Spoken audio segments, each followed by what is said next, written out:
अस्सलाम वालेकुम रहमतुल्लाहि व बरकातुहू। आज के वीडियो में आप सबको खुशामदीद कहते हैं। उम्मीद है कि इंशाल्लाह आप सब खैर व आफियत से होंगे। आज हम आपको ये भैंस दिखाने जा रहे हैं। अल्हम्दुलिल्लाह वो 8 भैंसों के बाद 2 भैंस और लाए हैं हम।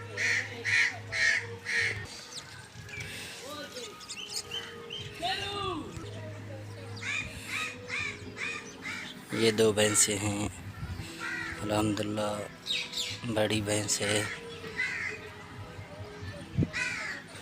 और नीचे से भी अच्छी है। ये देख सकते हैं आप।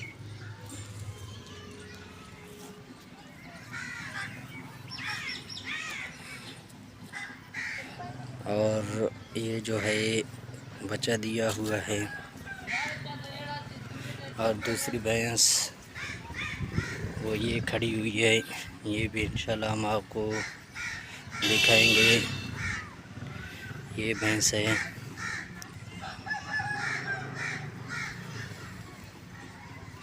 ये जो है गबन भैंस है। अभी तक इसने बच्चा नहीं दिया है।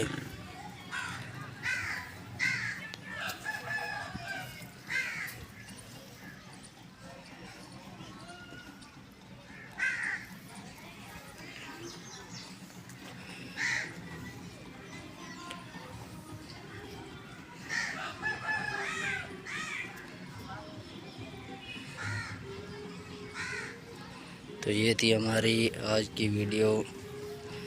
हम चाहेंगे आपसे इजाज़त, मिलेंगे अगले वीडियो में। खुदा हाफ़िज़।